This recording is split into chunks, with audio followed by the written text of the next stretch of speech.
Hello everyone, welcome to Vikramark. Friends, जैसा कि आप जानते हैं कि हमने यूपीएससी का प्रीवियस ईयर क्वेश्चंस के एनालिसिस का एक सीरीज शुरू किया था, जिसमें हमने कुछ अमूलचूल परिवर्तन भी किए थे, जिसको कि मैंने आपको पहले ही इसके बारे में इंफॉर्मेशन दे रखा है। तो मतलब ये कि यूपीएससी के प्रीवियस ईयर क्वेश्चन का जो हमारा पर्पस है कि हम इसकी एनालिसिस कर क्यों रहे हैं, इसके पीछे का जो पर्पस है उसको सर्व करने के लिए मैंने क्या बताया था आपको कि हमें थीम्स को आइडेंटिफाई करना होगा। देखिए, बात ऐसी है कि आपको इसके जितने भी यूपीएससी के प्रीवियस ईयर क्वेश्चंस हैं आपको हर जगह पे मिल जाएंगे, किसी भी बुक स्टॉल पे या फिर यूट्यूब के किसी भी चैनल पे कम से कम 1000 वीडियोस पड़े होंगे ओनली अबाउट कि how to analyse UPSC previous year question. But important is what? Important is that you need to identify the theme. मतलब ये कि आपको थीम आइडेंटिफाई करना बहुत जरूरी है, क्योंकि आज के टाइम पे आपने देखा होगा कि यूपीएससी कितना ज्यादा कॉम्पिटिटिव हो चुका है और यूपीएससी कितना डेप्थ में जाके क्वेश्चन को पूछ रहा है, और आपके पास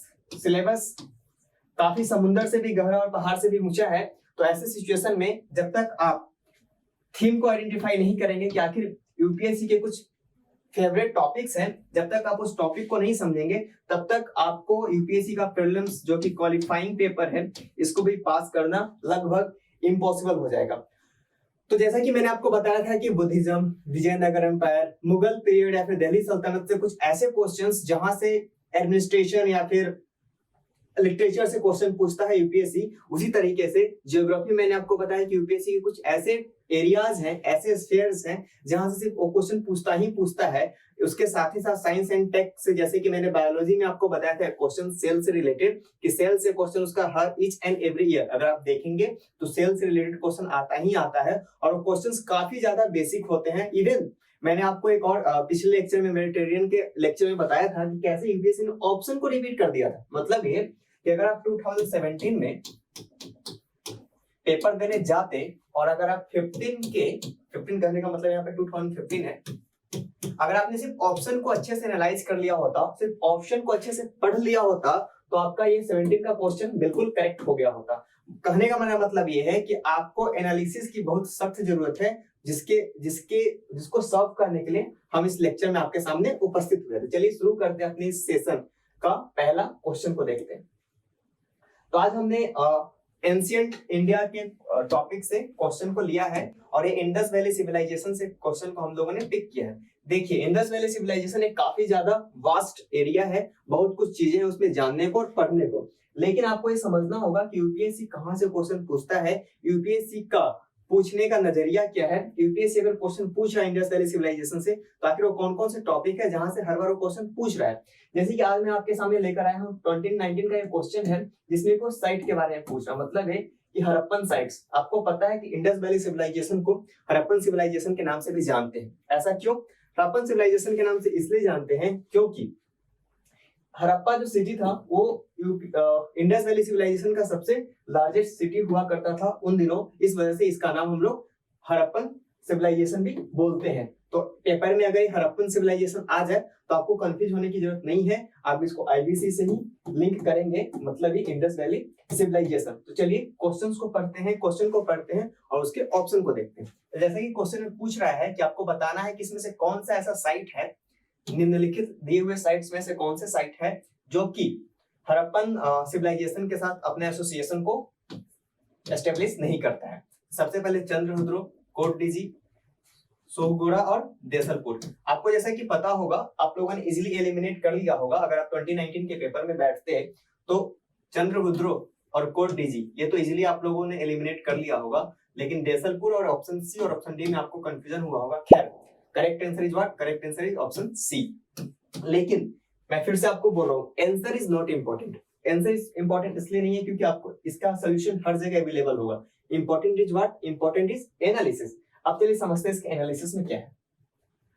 तो जैसे कि आपको पता है कि चंद्रहुद्रो एक इंडस वैली सिविलाइजेशन का एक साइट है, जो कि कहां से है, मतलब ये कि पाकिस्तान के सिंध प्रांत में पाया जाता है और वहां से लगभग 130 किलोमीटर दूर। यहाँ पे बसावट की जानकारी हमें मिलती है 4000 से 1700 बीसी तक। जैसे कि आपको पता है कि 17 और 1600 बीसी के बाद से इंडस वैली सिविलाइजेशन गैप होना शुरू हो जाता है। यहाँ पे बीड्स बहुत मात्रा में बनाए जाते थे। एक और कोटडीजी है, ये भी पाकिस्तान में ही पड़ता है, इंडस रिवर के किनारे और इसकी भी लोकेशन कहाँ पे है, सिंध प्रोविंस के आसपास। उसके बाद आपको जो ऑप्शन में दिया है उसको क्या है, वो है अशोका पीरियड का एक इंस्क्रिप्शन है जिसको कि ब्राह्मी स्क्रिप्ट में लिखा गया है। देसलपुर क्या है, देसलपुर भी एक हड़प्पन साइट है जो कि कच्छ डिस्ट्रिक्ट में पड़ता है, कहाँ पे, गुजरात में। मतलब ये कि आप अगर ऑप्शंस को भी पढ़ लेंगे अच्छे से, जैसे कि मैं आपको नेक्स्ट क्वेश्चन में आपको दिखाऊंगा कि अगर आपने ऑप्शन को भी अच्छे से पढ़ लिया होता तो इजीली इस क्वेश्चन का आंसर कर दिए होते। चलिए चलते हैं अगले क्वेश्चन में। इस क्वेश्चन में यूपीएससी पूछता है 2021 में, मतलब कि 19 के बाद में सीधे 21 में, मतलब कि एक साल के गैप के बाद से फिर वो क्वेश्चन पूछ रहा है। इस क्वेश्चन में पूछना चाहता है यूपीएससी की वाटर हार्वेस्टिंग। मतलब ये कि ये क्वेश्चन आखिर यूपीएससी पूछ क्यों रहा है, इसको समझना बहुत जरूरी है। ऐसा हुआ था कि उस टाइम पे 21 मतलब 20 और 21 के आसपास हम लोग कोविड के महामारी से जूझ रहे थे। उस टाइम पे मोदी जी का एक बहुत ही फेमस स्पीच था जिसमें वो वाटर हार्वेस्टिंग के बारे में बता रहे थे। मतलब ये कि इंडिया के लगभग 99% सिटीजन्स क्या थे, घरों में कैद थे, और वैसे सिचुएशन में उन्हें बता रहे थे कि कैसे आप अभी के टाइम को अच्छे से यूटिलाइज करके आप वाटर हार्वेस्टिंग को सीख सकते हैं और वाटर हार्वेस्टिंग के फायदे को यूटिलाइज कर सकते हैं। उसी को लिंक करते हुए यूपीएससी ने क्वेश्चन पूछा है कि इंडस वैली सिविलाइजेशन का ऐसा कौन सा साइट था जो कि वाटर हार्वेस्टिंग और वाटर मैनेजमेंट से रिलेटेड, उसके पास बहुत सारे डैम्स थे और वाटर को चैनलाइज करता था और रिजर्वायर से कनेक्ट करता था। मतलब ये कि एक जगह से वाटर को चैनलाइज करके एक रिजर्वायर बनाया था उसने, और वहां से सिटीज को क्या करता था, वो वाटर सप्लाई करता था। ये बहुत ही अच्छा वाटर मैनेजमेंट का एक नमूना था। आप इस बात को समझिए कि करीब करीब 2500 साल 2500 साल पहले हमारे पास एक ऐसी उन्नत सिविलाइजेशन थी जो कि इतनी अच्छे तरीके से वाटर को मैनेज करती थी। तो आपको इस क्वेश्चन से रिलेटेड मेंस में भी क्वेश्चन आ चुका है और आगे भी आ सकता है कि आपको वाटर मैनेजमेंट से रिलेटेड एंशिएंट इंडिया में ऐसे कौन कौन सी चीजें मिलती है जहां पे आपको ये देखने को मिलता है कि उन्होंने वाटर मैनेजमेंट अच्छे से किया है, और क्या हम उन तरीकों को अपना के वर्तमान समय में, प्रेजेंट टाइम में, क्या हम उन तरीकों को अपना के अपना भी वाटर मैनेजमेंट ठीक कर सकते हैं। क्योंकि आपको पता होगा एक रिपोर्ट आई थी यूएनईपी की, UNEP means United Nation Environment Programme. मतलब ये किसका बोलना था कि 2030 मतलब कि 2030 तक वर्ल्ड के लगभग 80% जो बड़े शहर हैं वो वाटर के क्राइसिस को फेस कर रहे होंगे। मतलब कि वाटर की स्कार्सिटी उनके सामने देखने को मिलेगी।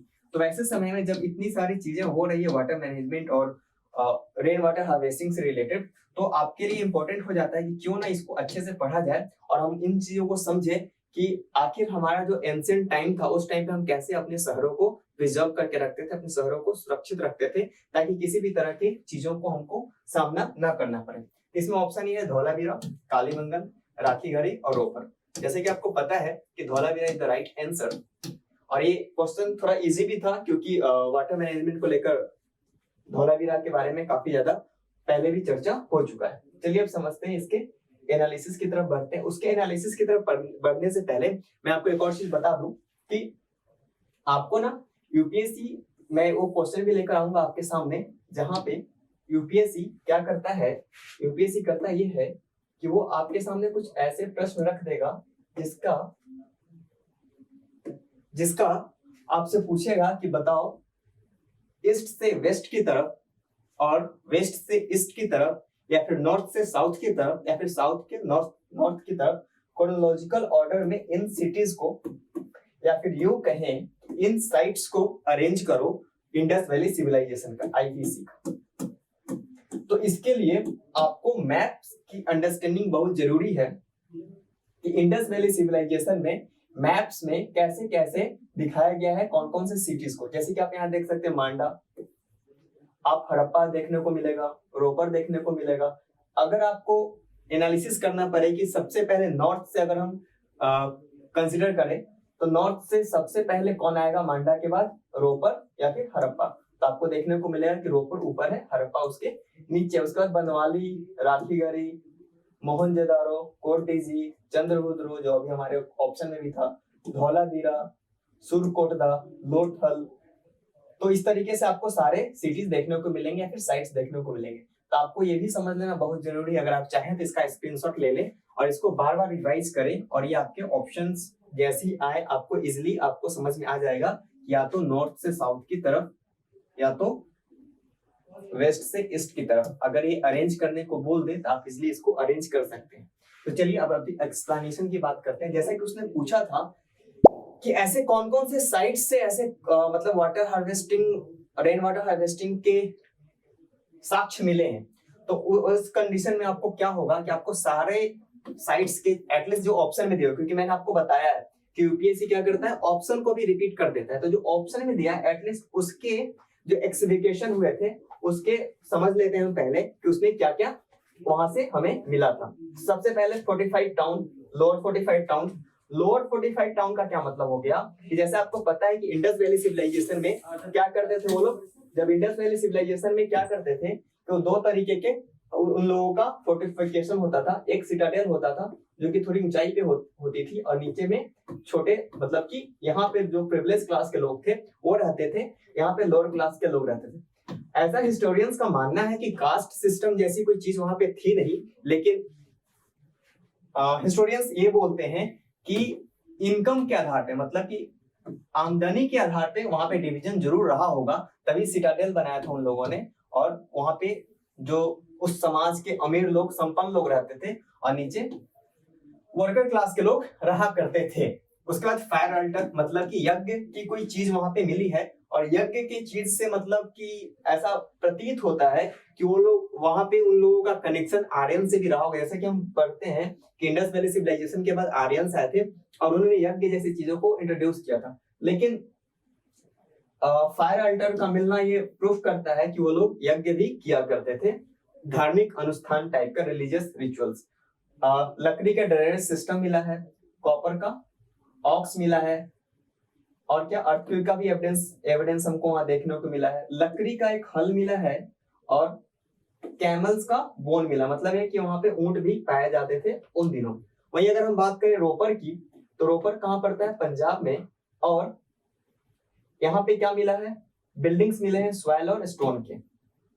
डॉग, एक इंसान के साथ डॉग को दफन किया गया भी वहां पे मिला है हम लोगों को।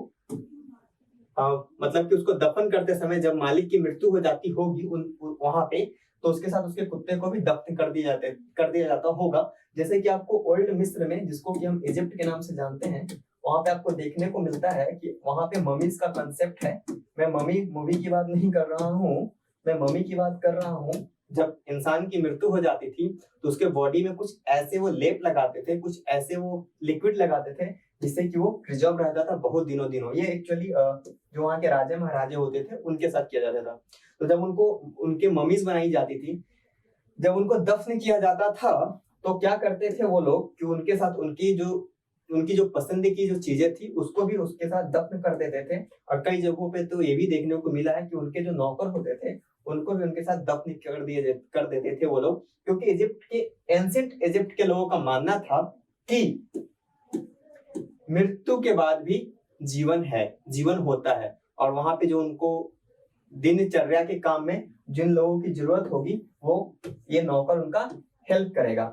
इवन जैसे कि बहुत से सोर्सेस से पता चला है कि ये अलग अलग सिविलाइजेशन से, इंडस वैली सिविलाइजेशन के लोगों का कनेक्शन था और उनके साथ वो बिजनेस करते थे। तो हो सकता है कि या तो ये चीजें उन्होंने वहां से सीखा होगा या फिर इन लोगों ने ये चीजें यहाँ से सीखी होगी। खैर, और क्या है, सेल्स मिले हैं और पिक्टोग्राफ्स भी मिले। जैसा कि आपको पता है कि उनकी जो लिपि थी, उनकी जो स्क्रिप्ट थी, अभी तक हम डिसिफर नहीं कर पाए। मतलब ये कि अभी तक हम पढ़ नहीं पाए हैं कि वो क्या लिखते थे, क्योंकि उनका लिखने का जो तरीका होता था काफी वो पिक्टोग्राफिकल वे में लिखते थे, तो अभी तक हमको समझ में नहीं आया है। उसी के साथ साथ अगर हम राखी गढ़ी की बात करें तो राखी गढ़ी में एक अनाज का गोदाम मिला है।